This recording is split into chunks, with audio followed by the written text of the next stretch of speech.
오늘 우리는 함께 펼친 본문을 중심으로 해서 우시야가 강성해진 사실과 그 다음에 있었던 잘못이 무엇이었는가, 그것을 함께 나누면서 오늘을 살아가는 우리는 어떤 자세로 세상을 살아가야 되는가 하는 것을 같이 깊이 한번 살펴보기를 원합니다. 사람이 세상을 살아가는 과정에서 잘 된다는 것, 강성해진다는 것, 엄청난 축복입니다. 그리고 한 나라가 태평성대를 누리고 강성케 된다는 것은 더 큰 복이겠죠. 그런데 오늘 우리가 이제 펼친 본문 말씀을 보면은 우시야라는 왕이 이스라엘 나라를 통치할 때에 그 나라가 태평성대를 이루었고 강성해졌다고 말씀하고 있습니다. 그냥 우시야 한 사람만 잘 먹고 잘 산 것이 아니라 나라 전체가 강성해졌다고 이야기를 합니다.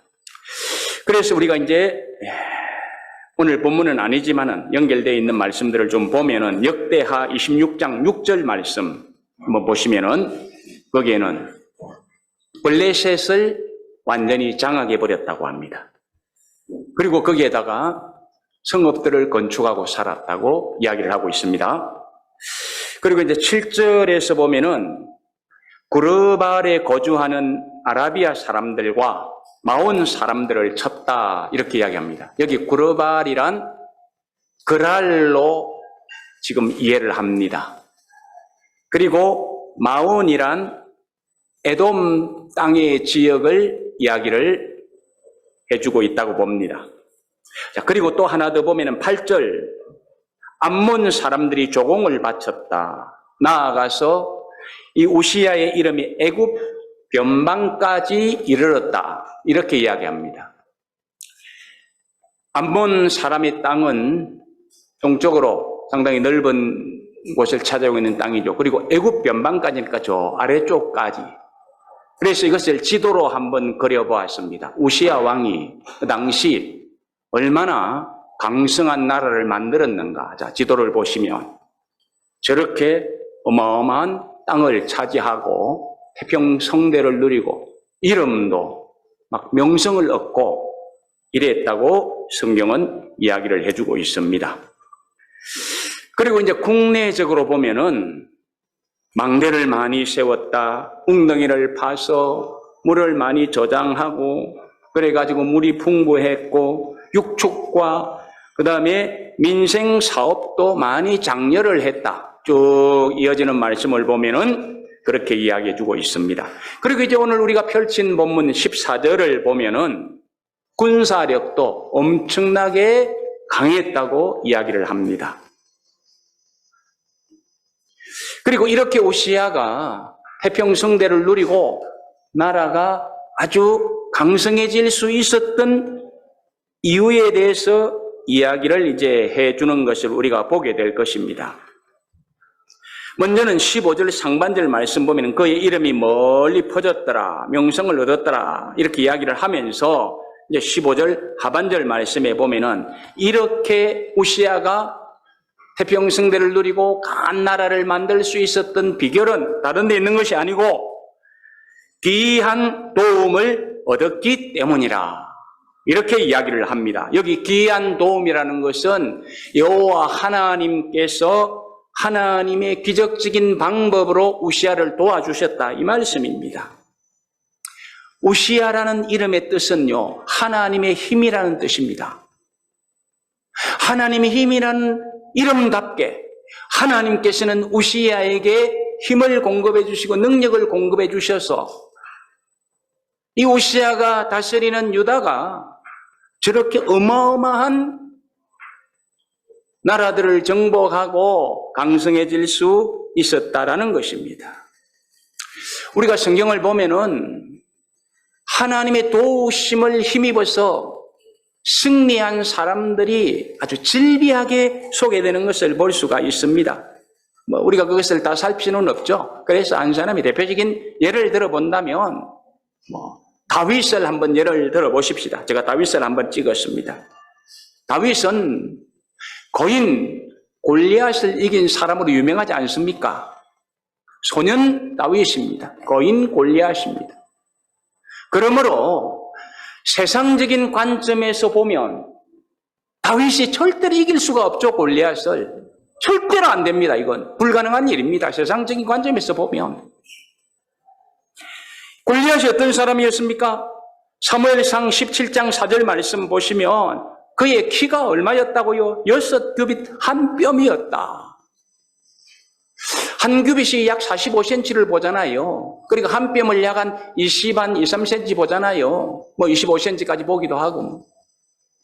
그러면 이것을 미터법으로 환산하니까 약 한 280에서 283cm나 됩니다. 2m 84cm의 깁니다.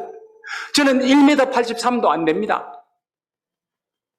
근데 1m가 훨씬 더 있어요. 그죠? 놀랍잖아요. 몸집은 얼마나 했겠습니까?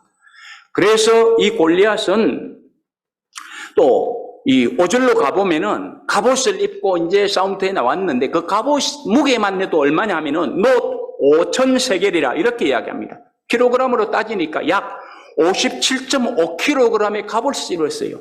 여러분들이 약 60kg의 갑옷을 입으면 어떻게 되겠어요? 폭삭 주저앉아버리겠죠. 싸움은 고사하고 주저앉아버릴 거예요. 60kg의 옷을 입고. 그런데 그 골리앗은 60kg의 갑옷을 입고 싸움터에서 활보한단 말이죠. 놀랍잖아요. 그것뿐만이 아닙니다. 그가 손에 창을 가지고 있습니다. 7절 말씀 보면은 그 창자루는 배틀채 같았다. 이 배틀채 같았다는 말은 우리 표현이고 솔직히 이제 그 원어적인 표현을 쓰면은 배를 짜는 직공들이 사용하는 들보. 그러면 이제 좀 그림이 그려지죠, 그죠? 들보 같은 어마어마한 큰, 그죠? 그러한 창자루를 가지고 그 창 끝에는 날을 달았는데 그 창 끝에 단 날 무게만도 얼마나 됐느냐? 우리 킬로그램으로 따지면 이 철 600세겔이라고 하니까 킬로그램 따지면 약 한 7kg이 되었습니다. 저만큼 끝에다가 7kg의 또 창날을 붙였어요. 우리는 두 손으로 들려고 해도 아마 못 들어올릴 겁니다. 그런데 골리앗은 그것을 자유자재로 사용하는 군사였단 말이죠. 다윗이 이길 수 있습니까? 안 되는 것입니다. 그러나 결과는 어떻게 나타났다고요? 다윗은 그 골리앗을 물맷돈 한 방으로 그냥 쓰러뜨렸습니다. 너무 싱거운 게임 아닙니까? 여러분, 이것이 다윗의 힘으로 가능했습니까? 아니지요.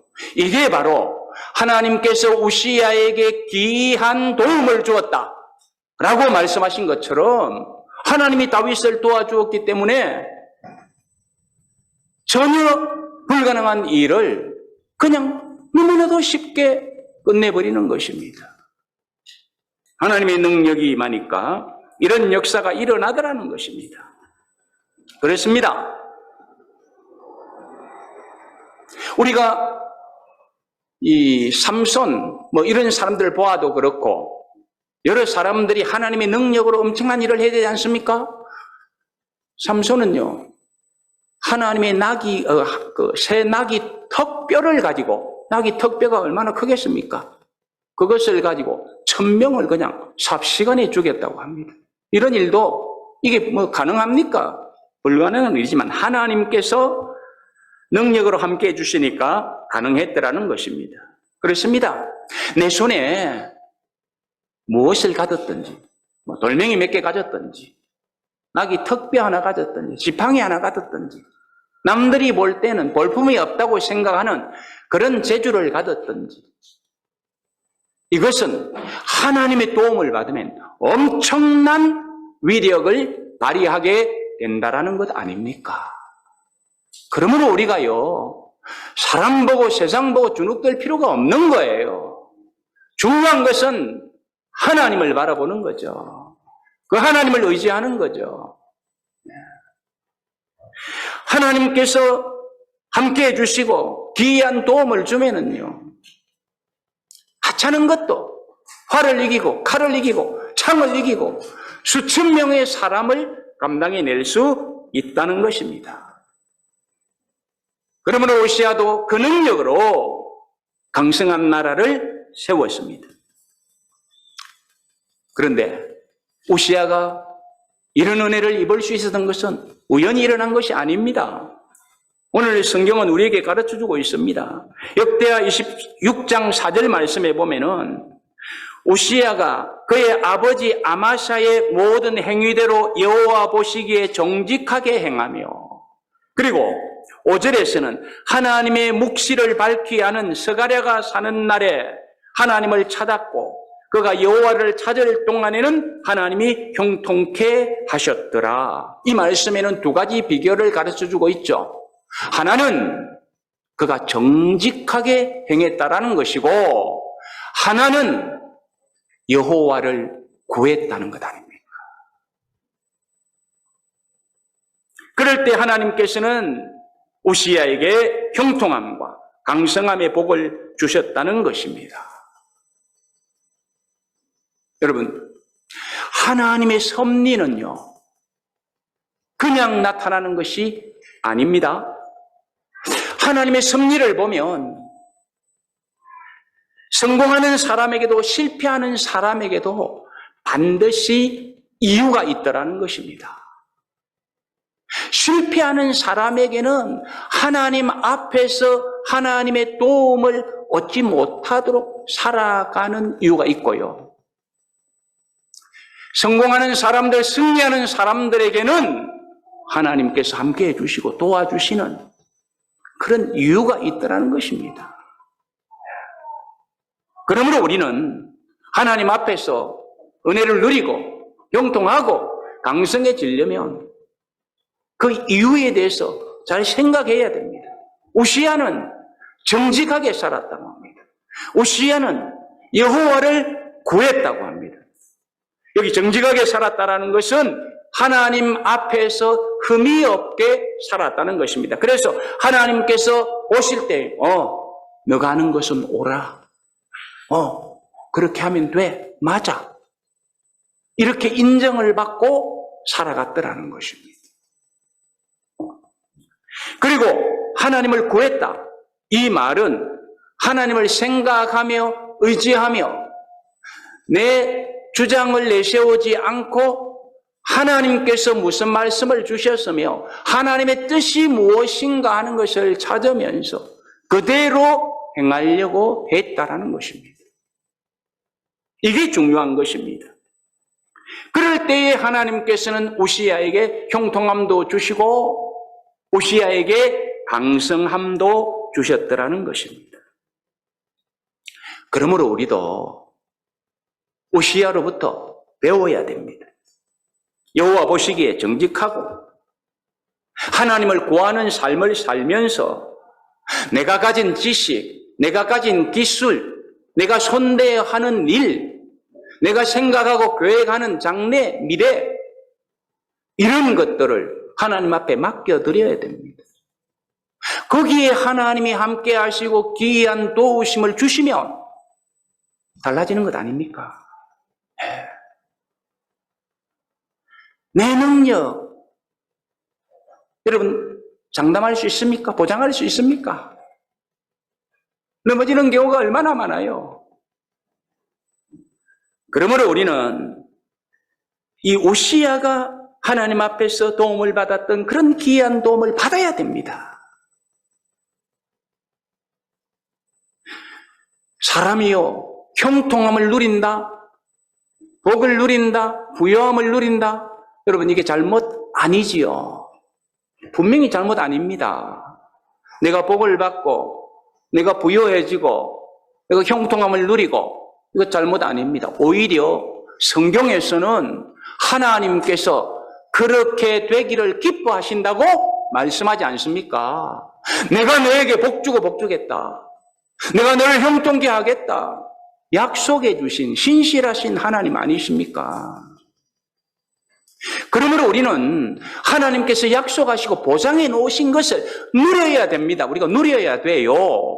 누리지 못하는 것이 어떤 면에서 보면은 잘못이죠. 물론 누린다는 것은 수준이 다르고 차원이 다르고 다를 수는 있습니다. 그러나 하나님께서는 분명히 약속한 것이 있다고요. 그것을 우리는 누릴 수 있어야 되는 것입니다. 아니, 내 형편이 이런데, 내 처지가 이런데, 지금 나는 죄송합니다만은 내 몰골이 이런데 이거 어떻게 이제는 나에게는 아닐 거야. 저 사람에게는 가능하지. 저 사람에게는 나에게는 아닐 거야. 여러분, 이것은 누구의 생각입니까? 이것은 내 생각인 거죠. 내 형편, 성경에서는요, 상황과 형편을 뛰어넘어서 역사하신 하나님의 역사가 너무나도 많지 않습니까?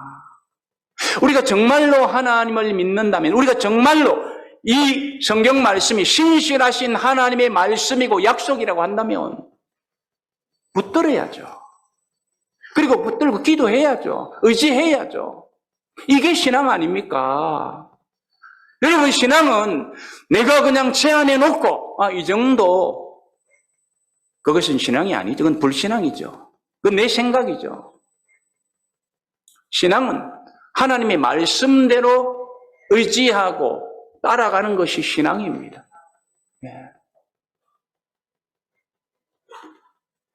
그러므로 우리는 형편처지 생각할 것이 아니라 나에게 이런데 그런 일이 일어나려고가 아니라 하나님 그렇습니다.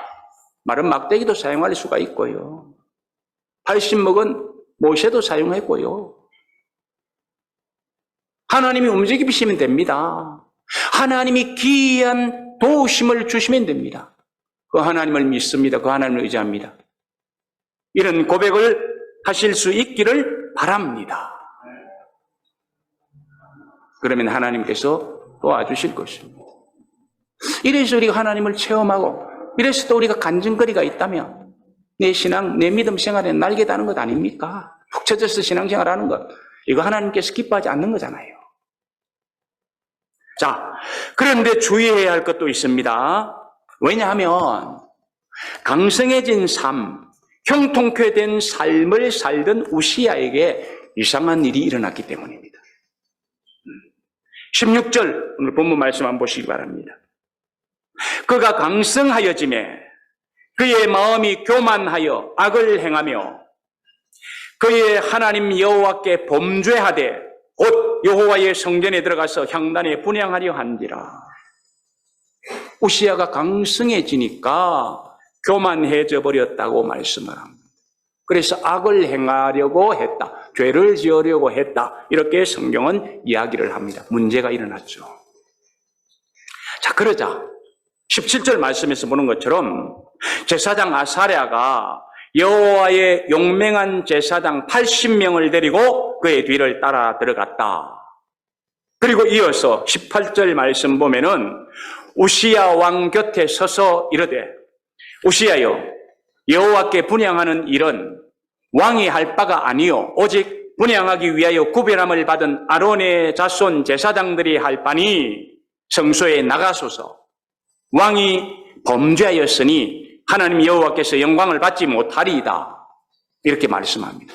여기에서 우시야가 악을 행하려고 하자 제사장, 나중에는 이 제사장이면 대제사장이라고도 20절에서는 대제사장 아사랴가 80명의 동료들을, 그것도 용감한 사람들, 야, 지금 왕이 잘못하고 있어. 그럼 우리 어떻게 해야 되겠어? 아마 제사장들 회의가 모였을 것 같습니다. 그러면 우리가 가서 잘못했다고 이야기를 해야죠. 다 따라는 가지 않았을 것입니다. 여기 용감한이라는 말이 붙었으니까. 용기 내어서 목숨 걸고 왕에게 그거 안 된다고 만류할 사람 80명 데리고 우시야에게 가서 강력하게 만류를 하는 것입니다. 왕이여, 이것은 왕이 할 수 있는 것이 아니고 제사장만 할 수 있는 것입니다. 만약에 왕이 그것을 한다면 왕은 죄를 짓는 것이고, 그러면 하나님께서는 아무리 왕이 분향 드리면서 제사해도 하나님께서는 영광 안 받으십니다. 그리고 당신도 영광되지 못합니다. 이렇게 강력하게 만류하는 것을 볼 수가 있습니다. 그러면 어떻게 해야 됩니까? 잘못했구나 깨달으면 좋잖아요. 그런데 19절 상반절 말씀 한번 보시기 바랍니다. 거기를 보시면 우시야는 대제사장의 만류를 듣지 않고 손으로 향료를 답고 분향하려고 하였다. 그러면서 이어지는 말씀, 만류하는 제사장들을 향하여 화를 내었다. 이렇게 말씀합니다. 해서는 안 되는 일이죠. 잘못했다고 지적해 주면 대제사장이 왕이여 그것은 잘못하는 것입니다. 이러면 들어야 그게 맞는 거잖아요. 그런데 우시야는 이제 자기가 왕이 되었고 태평성대 누리고 나라가 강성해지고 자기 이름이 막 빛나니까 명성을 얻으니까 어때요? 눈에 보이는 것이 없습니다. 그래서 이제는 제사장이 만류해도 듣지를 않습니다. 자기 마음대로 하려고 합니다. 하나님의 법도 어깁니다. 아주 잘못된 행동을 하고 있는 것이지요. 여러분, 이런 우시야의 모습은요, 처음 가졌던 자세하고는 너무 다르지 않습니까? 달라져 버렸습니다. 변해도 많이 변해버렸습니다. 처음에는 그의 자세가 어땠습니까? 5절 다시 볼까요? 보시면 하나님의 묵시를 밝히 아는 스가랴가 사는 날에 하나님을 찾았고 이럽니다. 우시야는 스가랴가 하나님의 말씀이 이렇습니다. 이대로 해야 됩니다. 아, 그렇군요. 순종하면서 하나님을 찾으며 살았습니다. 잘 순종한 사람이었습니다. 하나님을 잘 섬기던 사람이었습니다. 그러면서 정직하게 살았습니다. 그러면서 여호와를 구했습니다. 여기서 언급되는 스가랴, 이 사람은요, 우리가 가지고 있는 성경에 있는 스가랴서를 쓴 사람이 아닙니다. 여기서 언급되는 스가랴는요, 무명인입니다. 그가 누구인지 아무도 알 수가 없습니다. 비록 그 무명인이었지만 초기에는 이것이 하나님의 말씀입니다. 왕이여 들어야 됩니다. 네, 알겠습니다. 그 말씀 근거하여 여호와를 구하였던 우시야였습니다. 그런데 이제는 어떻습니까? 변해버렸어요. 교만해졌어요. 그래서 이제는 대제사장이 만류하는 것도 한때는 잘 알지도 못하는 사람, 무명인이 이야기를 해도 들었던 우시야였는데 이제는 대제사장이 이야기를 해도 듣지를 않아요. 오히려 화를 벌컥 내더라는 것입니다. 잘못되었습니다. 사람은요, 아름답게 변해가야 됩니다. 하나님께서 죄로 인하여 멸망받을 자들을 불러서 하나님의 친백성 삼으시고 하신 말씀이 무엇입니까? 내가 거룩하니 너희도 거룩해라. 오늘날 이것을 신학적인 용어로 말하면 너희들 계속 성화되어져 가라. 계속 아름답게 변해가라. 이 말 아닙니까? 그런데 이 우시야는 반대로 변해버렸어요. 반대로. 처음에는 정말 하나님 말씀 붙들고 정직하게 살면서 여호와를 구하는 삶을 살았는데 점점 거룩하게 변한 것이 아니라 점점 악하게 변해갔더라는 것입니다. 그래서 대제사장을 비롯해서 용기 있는 제사장 80명이 동시에 들어가서 왕이여 그것은 잘못했습니다라고 권면을 해도 듣지를 않는 거예요. 그러므로 여러분들에게 한번 여쭤봅니다. 여러분들은 강성해진 후에 어떻게 살고 싶습니까? 여러분들이 성공하신 후에 어떻게 살고 싶습니까? 여러분들이 학업을 마친 후에 어떻게 알고 싶습니까? 여러분들이 손대야 하는 사업, 그것이 잘 되면 어떻게 하시겠습니까? 여러분들의 수중에 많은 돈이 생기면 어떻게 하시겠습니까? 지금 저와 여러분들의 생각은 어때요? 아름답죠? 하나님 그 잘 섬기겠습니다. 하나님의 영광을 위하여 살겠습니다. 이런 생각 우리 다 가지지 않습니까? 이 아름다운 생각을 다 가지고 있어요. 참 좋은 것입니다. 그러나 이 생각이 변하지 않기를 바랍니다. 내가 공부를 마치고 나서 좀 위대한 사람이 되면 그때까지만 이렇게 변하지 않기를 바랍니다. 내가 성공하면 내가 이렇게 하겠다. 그런데 성공하고 난 후에 바뀐다면 이거 하나님이 기뻐하시는 것이 아니죠. 변하지 않기를 바랍니다. 잠시의 생각에 그치지 않기를 바랍니다. 그때까지만의 생각이지 않기를 바랍니다.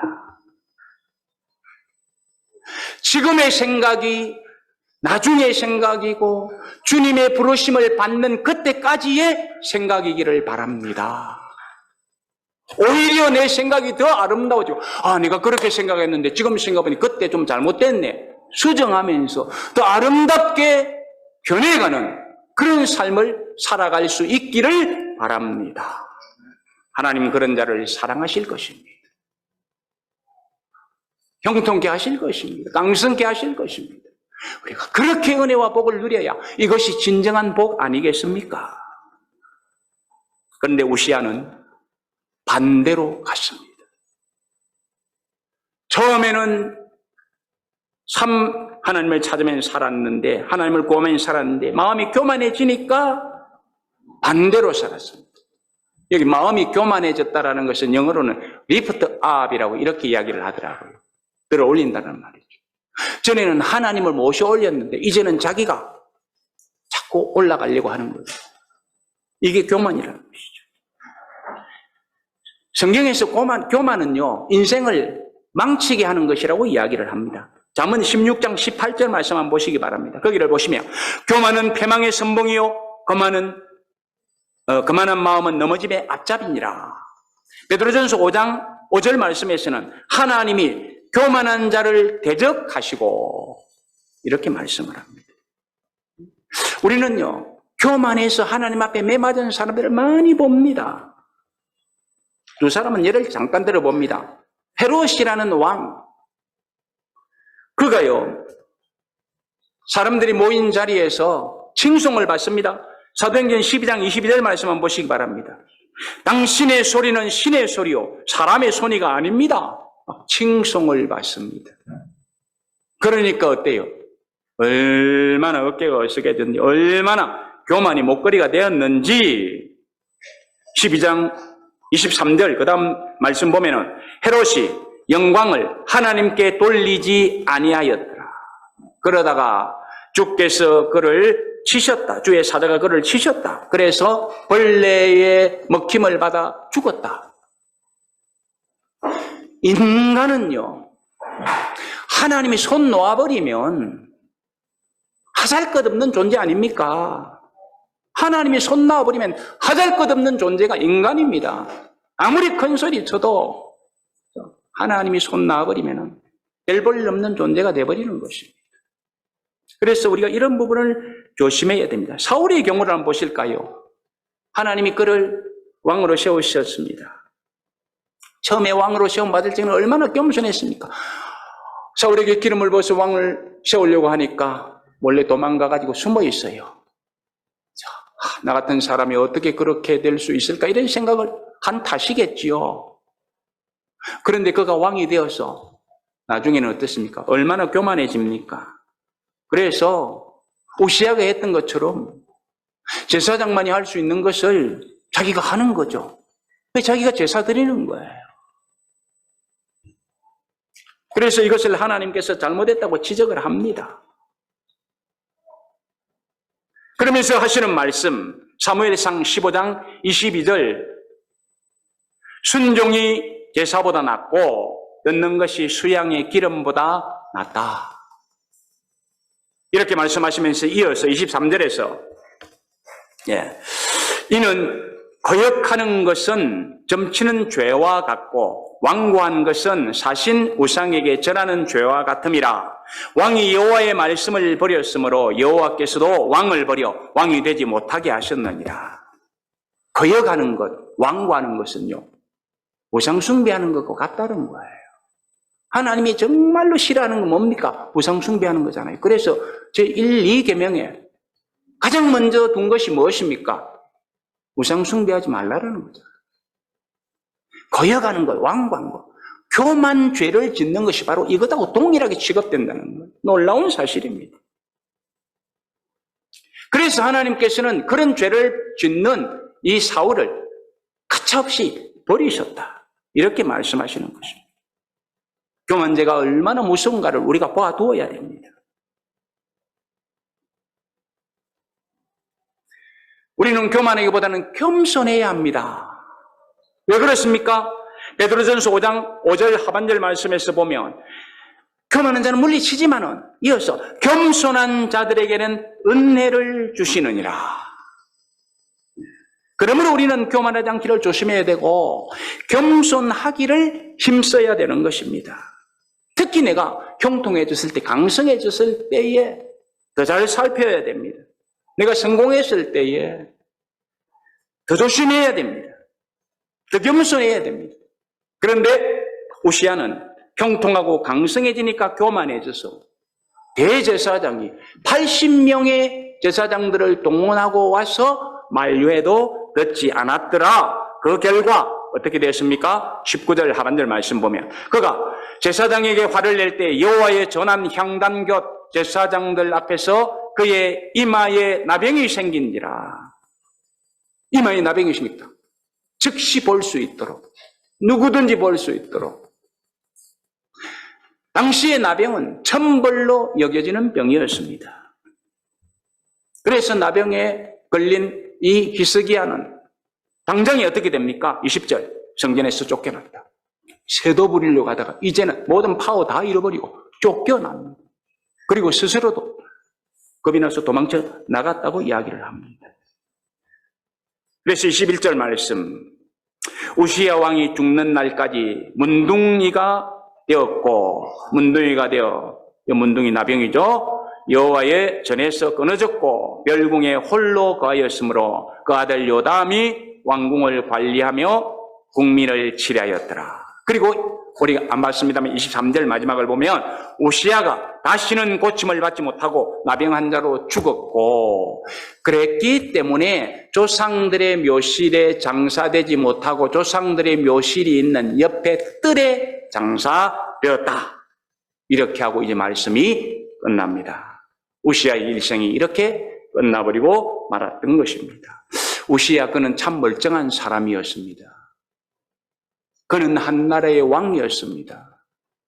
그는 정직하게 행한 사람입니다. 여호와를 구하면서 하나님의 은혜와 복을 누린 사람입니다. 나라를 강성하게 만들었어요. 그래서 백성들로부터 칭송을 받으며 존경을 받으며 살아갈 수가 있었습니다. 그의 이름이 온 세계에 명성이 났습니다. 그리고 그가 죽은 후에는 조상들이 묻힌 거룩한 묘소에 묻힐 수 있는 그런 사람이었습니다. 그런데 그가 강성해져서 마음이 교만해지니 하나님도 우습게 여겨버렸습니다. 제사장이 만류하는데도 듣지 않습니다. 고집을 부립니다. 화를 냅니다. 그러다가 나병에 걸려서 왕의 자리에서 쫓겨나고 죽어도 선조들이 묻힌 거룩한 그 묘실에 묻히지 못하고 사이드에 밀리고 많은 인생이 되어버리고 말았더라는 것입니다. 결론입니다. 성경 갈라디아서 3장 3절 말씀에서는 이런 말씀을 하고 있습니다. 성령으로 시작하였다가 육체로 마치겠느냐? 왜 이 질문을 합니까? 이렇게 살아서는 안 된다는 거죠. 그런데 우시야는 성령으로 시작하였다가 육체로 마친 격입니다. 마치 가룟 유다가 성령으로 시작하였다가 육체로 마친 것과 같은 결말을 보고 말았습니다. 그러나 저와 여러분들은 그런 사람이 아니어야 되겠죠. 그렇기 때문에 늘 하나님 앞에서 정직하게 살면서 여호와를 구하면서 처음 주님을 만났던 그런 마음 자세를 가지고 점점 거룩하고 아름답게 변해가는 사람들이 되어야 되겠죠. 그럴 때 하나님께서 기뻐하지 않겠습니까? 그럴 때 은혜를 더 주시지 않겠습니까? 그럴 때 더 승리하게, 더 강성하게 해 주시지 않겠습니까? 오늘 예배하는 저와 여러분들은 정말 강성해지기 바랍니다. 복 누리기를 원합니다. 오늘 우리는 성경 말씀을 통해서 어떻게 그런 삶을 살 수 있는가 하는 것을 같이 살폈습니다. 이제는 저와 여러분들의 몫입니다. 이 말씀 붙들고 그대로 살아나가느냐 않느냐에 있습니다. 바라기는 오늘 우리가 함께 살핀 이 말씀을 내 마음에 새기고 되새김질하면서 하나님의 은혜를 누리면서 정말 더 형통한 길로, 더 강성한 길로 나아가시는 저와 여러분들이 되시기를 주님의 이름으로 축복합니다.